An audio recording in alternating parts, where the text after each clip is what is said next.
Colonel Frost got wounded at 7:30 on the Wednesday the 20th and was out of the battle. And Major Hibbert took over. He managed to maintain the defence successfully until 7 o'clock in the evening. By the Germans were shooting up the houses and firing phosphorus shells into it. And they had to keep moving houses, but the Germans couldn't cross that bridge safely until after dark. What happened is Hibbert had so many wounded in the cellars below his headquarters. He was on the third story, and the cellars had 200 or 300 wounded. He had to do something about the wounded. Well, let's have a listen to Major Hibbert now, because there is a recording of him. So let's have a listen to hear his account of that evening, that fateful evening. You had this wireless reception which came and went, and every now and again you got through to them, and I told them that Brigadier disappeared and that Johnny Frost would be commanding the brigade from now onwards, and that I would transmit his orders.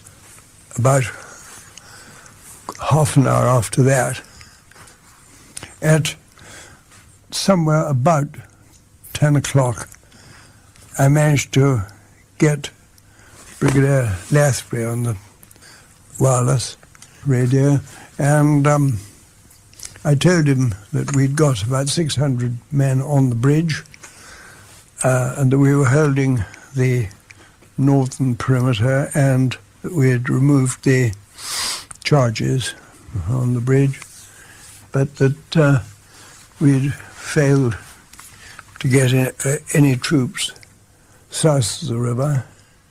And I said that Lion Route, which was the southernmost route which we'd used, was still open. If you will send one battalion or one company from each battalion down Lion Route, there will be no opposition. I strongly recommend that you do one of these two things. And Brigadier Lathbury said, no, I've decided that we're in contact with the enemy and we're not really well organised at the moment, and my troops are too tired, and I will order them to stay where they are and make a determined attempt in first light, and I will come down Lion Route. And of course, that was the moment we lost the battle. If he had detached either one battalion or two companies to get onto the bridge, we'd have had enough troops on the bridge itself to hold out.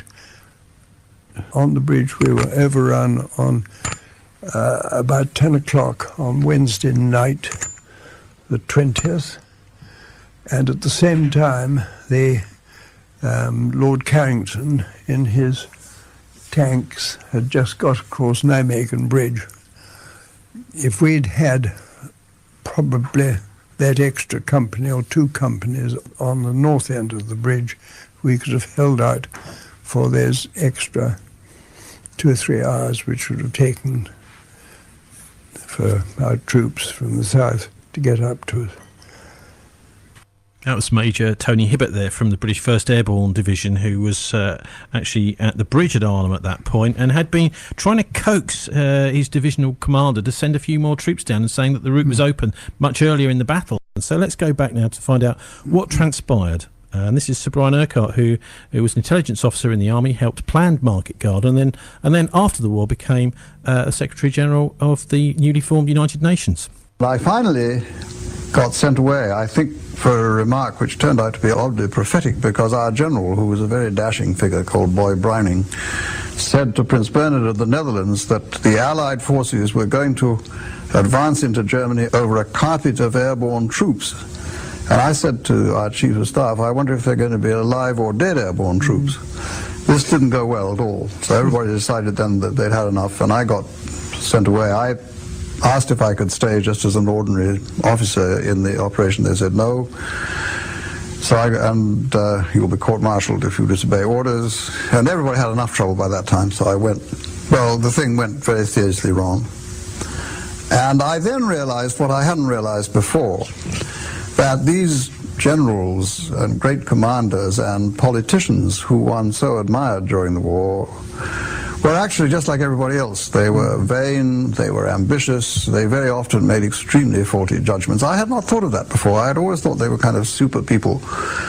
And I must say that it remained with me for the rest of my life. I've never really trusted well-known, sort of glamorous leaders to really resist vanity and ambition and make the right mature decision and get it right. Well, I left the airborne business rather naturally after the Battle of Arnhem because I was pretty unpopular. If you want to get really, I mean, it's very unpopular to be the one person who opposes something that everybody else wants to do. But if you turn out to be right, you get seriously unpopular. And I was seriously unpopular because I was right. So I asked to be transferred.